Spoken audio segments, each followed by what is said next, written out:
Good evening, family. Are you ready for chapter 4, part 3? Content to come under his wings. So we are in Psalms 91, verse 4. With his feathers he shall cover you, and under his wings you shall take refuge. Your shield and buckler is his truth. Yan, in the interlinear. So for tonight, we're going to focus on you shall take refuge, shield, buckler, and his truth. Yan. So unahin natin yung you shall take his refuge. So from before, I think it's in chapter 2, we studied that it's kasa. Or the phonetic spelling niya kosa. To seek refuge. So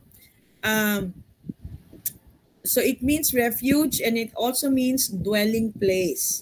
So the letters are chet, which indicates that he becomes our refuge when we join ourselves. So ito yung when we are so conscious, when we are so aware that he is with us, that we are in him, and receive a revelation from God. Samek, which is a picture of a ring, which shows that this joining ourselves with God and receiving a revelation from him will come through our memories. Like I remember when I told you the story, the Lord brought back to my remembrance yung little cutie 2-year-old girl. Ang pangalan niya Jaire, diba? So the Lord will bring back to your memories yung mga specific moments where he has been faithful to you, when he answered your prayers. Yan. Kasi when he did it before, he will do it again. Diba? And David said, forget not the past.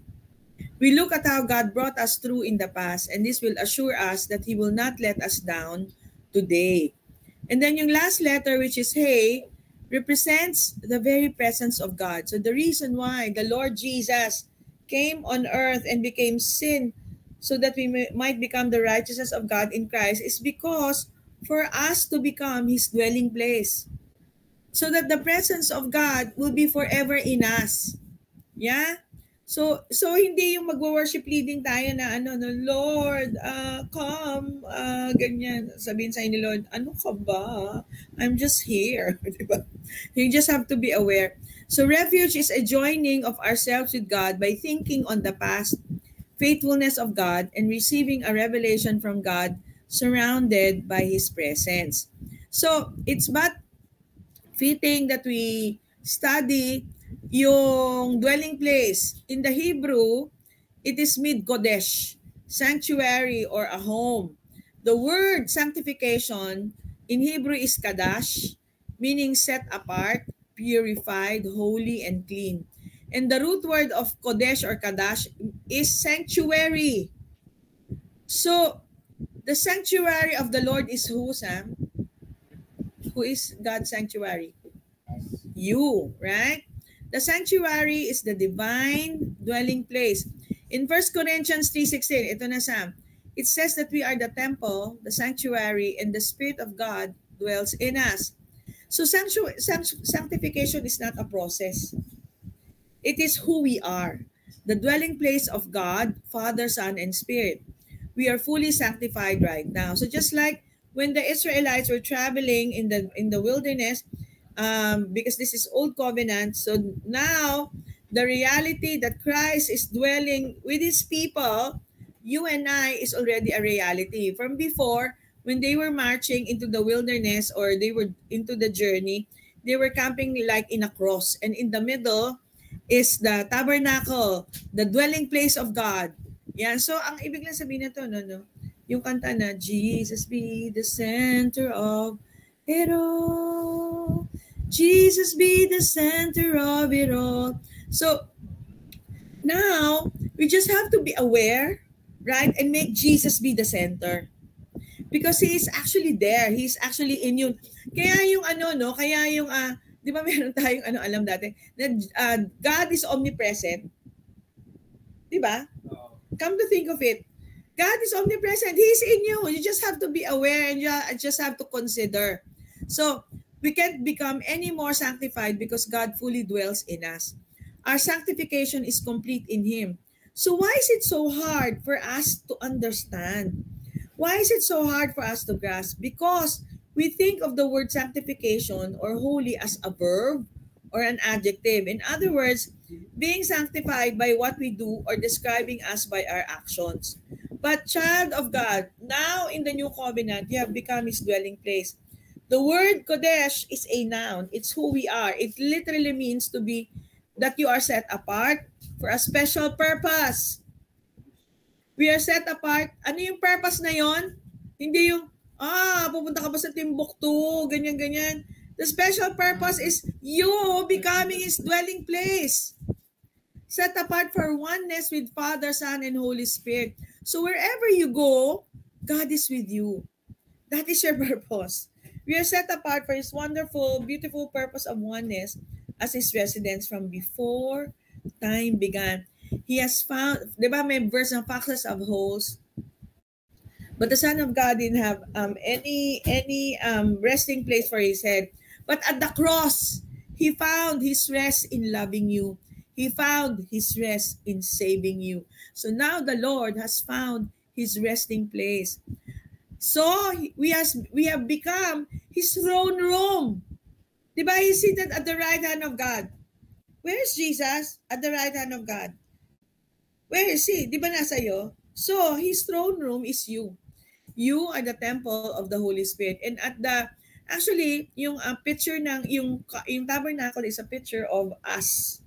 Right? Yung outer court, yung inner court, and the Holy of Holies. Yung inner court represents our spirit, and the outer court and the inner court are, yung inner court is our soul, and the outer court is our bodies. So do you know that you yourselves are God's temple, and that God's Spirit dwells in you? In 1 Corinthians 3:16, you are sanctified. Did you know it is the same word for inner sanctuary of the temple? So sanctification is not a process. It is Him templing in us.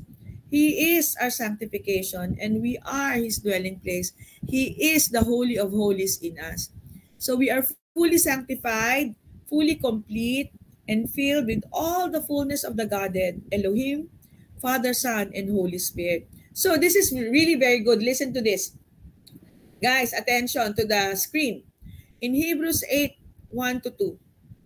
Now, this is the main point of the things which we are saying.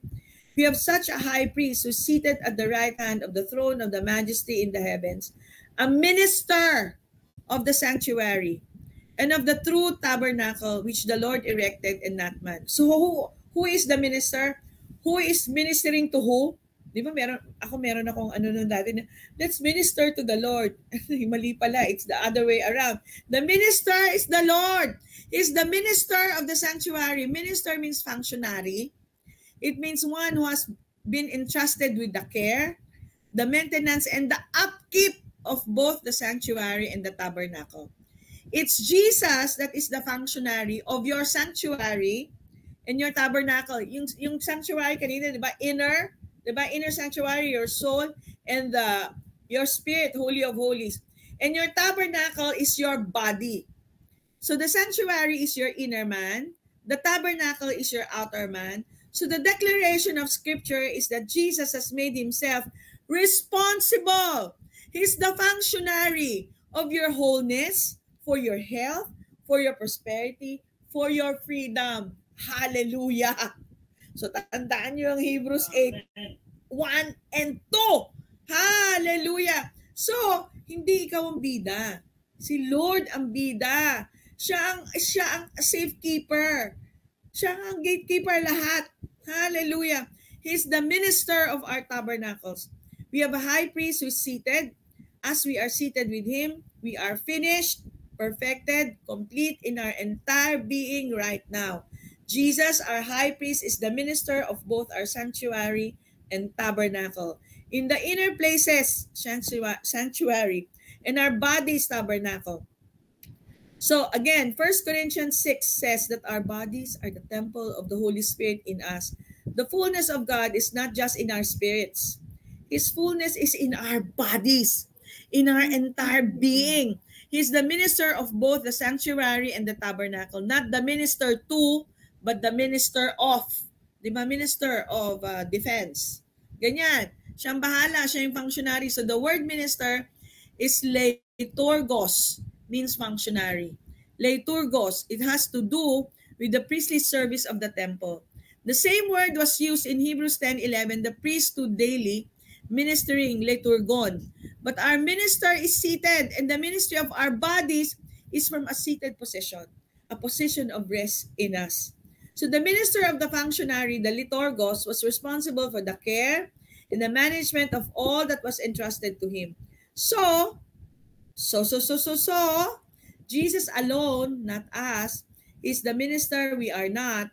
It's responsible for the care and maintenance of our sanctuary and tabernacle. And he's seated. Meaning that our sanctuary and tabernacle are perfected, complete, forever secure. It is finished. We are finished. The health, the wholeness of our physical bodies is just as certain as the perfection of our spirit. Both are finished. He has finished all. He's seated at rest. And we go seated with him. We can rest in knowing that we are complete. Hallelujah. So, in Romans 10 verse 6 says, we are not to say in our hearts, who will ascend into heaven? That is to bring Christ down from above. And yet we do this all the time. We storm the gates of heaven to get our prayers answered, for answered prayers to come down, or praying for an open heaven over our lives so that we can walk in His blessings. When all along, our prayer life should be one of full awareness, of gratitude, of thankfulness that the minister of our sanctuary and tabernacle indwells us in all His fullness and rest. His presence indwells us. Hallelujah. It is finished. So, on earth as it is in heaven, what does spiritual warfare look like from the throne of grace? Remember, you are His throne. Huh? What does the enemy look like from God's perspective? God laughs. In Psalms 2:4, He who sits in the heavens laugh. Diba in Zephaniah, He dances and sings over you. Jesus defeated the enemy in Colossians 2:15, and having spoiled principalities and powers, He made a show of them openly, triumphing over them in it. Jesus has all the authority. In Revelations 1:8, I am the living one. I died, but look, I'm alive forever and ever, and I hold the keys of death and the grave. He has given us all the authority. Behold, I give you unto you, the power to tread on serpents and scorpions and over all the power of the enemy, and nothing shall by any means hurt you. So you're seated together with Christ. This is our possession in Ephesians 2:6. And God raised us up with Christ and seated us with Him in the heavenly realms in Christ Jesus.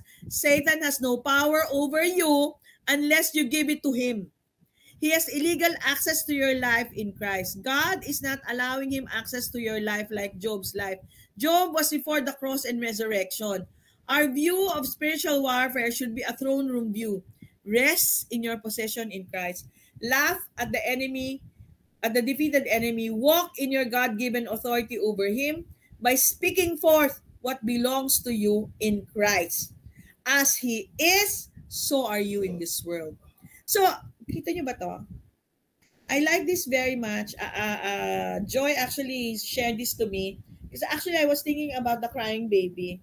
Did you know, my children, Gabby, Sam, and Ezra, there's such a phenomenon as fetal microchimerism. What exactly is that? Fetal microchimerism is defined as low levels of fetal cells harboring in maternal blood and tissues during and for years after the pregnancy. Your cells are actually in me. Yung cells mo are actually in me, and my cells are actually in you. How long does the fetal DNA stay in the mother? The fetal cells have been found to stay in the mother's body beyond the time of pregnancy, and in some cases, for as long as decades after the birth of the baby. The mom cells also stay in the baby's blood and tissues for decades, including organs like pancreas, heart, and skin. So what am I trying to say? Since the Lord is in you, His DNA is in you. Just like Ezra, your actually your fetal cells are still with me. Si Sam, also si Gabby, and also mine. So it's a concept. It's the Lord. It's Lord showing us union. We are one with Him. His DNA is in us. So that's why sometimes, di ba, yung pagbagong panganak yung mga bata, kinakailangan i-massage or kinakailangan sampalin. So, very often, we need the spank of the gospel. We need to be smacked or massaged with the proclamation of the gospel so that we are aware that we are in union with Him, that His DNA is actually in us. Explain ko maigi? Hallelujah. So, pag pinindot mo yung kasad, yung refuge, ang ending niyan is betak. Sino yung nakakaalala ng betak? Well, dead to God. Diba? Batak means adhere to, or it's the modern Hebrew for glue. So batak is the ancient word for welding. What happens when you weld two pieces of metal together is that you melt the two pieces of metal into each other. The metal from the one piece mixes with the metal of the other piece, and the metal from the other piece mixes with the metal of the first piece, so that each piece of metal is joined with each other metal, with each other's metal. This process is what the ancients used to describe as the idea of trust. When we trust in God, we blend into Him and He into us. It is said by any welder, just like Alex, you can break a piece of metal anywhere else before you ever break it at the weld. Tama ba, Lex? Basta tama yung, assuming tama yung pagka-welding mo. So when we trust in God, we weld ourselves to Him, and we will never break in any area of our lives that is welded to Him. Betak, you are welded to God. Hallelujah. So, in Psalms 91:4, again, so naaral na natin yung refuge. Sabi ganun, and under His wings you shall take refuge. His truth shall be your shield and buckler. So, minsan no, iniisip natin shield and buckler. So, ano daw yung shield and buckler? His truth. Emet. So, but yung in Psalms 15:1, after these things, the word of the Lord came to Abraham. Sabi niya, do not be afraid, Abraham. Do not be afraid. Why? This is the truth. I am your shield, your exceedingly great reward. So yung truth is emet. Emet, firmness, faithfulness. So in John 14:6 and in John 4:24, Jesus said, I am the way, the truth, and the life. No man comes unto the Father but by me. God is spirit, and they that worship Him must worship Him in spirit and in truth. In Ephesians 4:21, if indeed you have heard Him and have been taught by Him, as the truth is in Jesus, Paul was talking about the Christ and says, the truth or the reality is in our Lord Jesus. For Paul, there was no Christ apart from Jesus. They were one and the same. The mere Bible, truth is defined in Jesus. It's not possible to study Him in any other context. He is the incarnation. Hear Him resonate within you. The truth about you has its ultimate reference in Jesus. The truth or the reality about who we are has its ultimate reference in Christ Jesus. So this is your truth. You have been crucified with Christ. It's no longer you who live, but Christ lives in you. And the life you live now in the flesh, you live by the faith of the Son of God who loves you, and He gave Himself for you. And in the mirror, ang ganda nitong mirror. So here I am, dead and alive at the same time. I'm dead to the old me I was trying to be, and alive to the real me, which is Christ in me. Co-crucified, now co-alive. What a glorious entanglement. I was with Him in death, and now I discover that He's infused, parang Chano, infused in me in my life. For the first time, I am free to be me in my skin, immersed in His faith, in our joint sonship. He loves me, and He believes in me. He's God's gift to me. This is the beauty of our union with Him, of our Christ life, the real you, Christ in you. Francois, si Pastor Francois, says, what a glorious entanglement. No longer knowing where He begins and you end, one in Christ, one in Jesus, one in the Son of God. It is finished. So, let's go to Ganan, yung shield. Ganan. Parang Ilocano, no? Ganan. Ganan. Ganan is a covering. This is what a shield does. It covers us when we advance forward. Diba yung pag nagigera nun, diba? May shield. Tama ba, Lex? Tapos may ano. By looking at the root word, we find it spelled Gimel, Nun, Nun. This combination of letters suggests that you are running or advancing in faith and in trust. As the Gimel is advancing forward, the two Nuns of faith and trust suddenly arises and you have a ganan for shield. So buckler, it means a belt.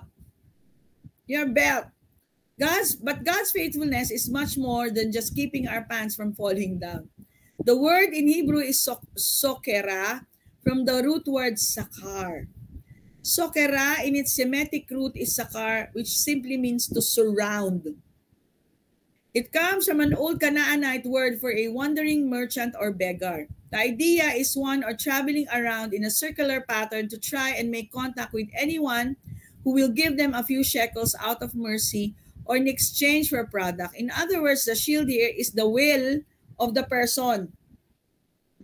Both the merchant and the beggar can only penetrate that shield and get what he wants if the person who puts up that shield will let him pass. As long as you say no to the beggar or the merchant, has little hope of getting what they want. So, your very will or the will of God is a barrier or a shield. Hallelujah. So, when the psalmist says that God's truth is a shield and buckler, he's saying much more than we realize. He's saying that God is faithful to provide a complete and utter defense around us. No one can get by him to us without his permission.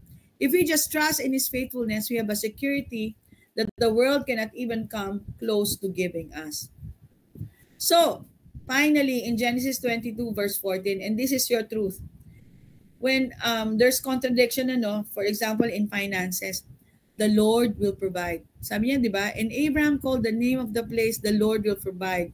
As it is to this day, in the mount of the Lord it shall be provided. Remember, what is the Lord shall provide? It is Jehovah Jireh. But we know that in Hebrew, there's no future tense, di ba? So provide is actually ra'ah. So he wants you to see that he has already provided. He wants you to see what has already been provided. So again, I would just like to repeat this. God is not asking us believers to make our lives look in the natural like we have access to all the provision of heaven. He simply states that we have. And he's asking us to cast our nets on the right side. Believe that in all seasons and in all states, we are provided. This is your truth. This is your shield and your buckler. And that, my dear family, is chapter 4, part 3. Praise the Lord.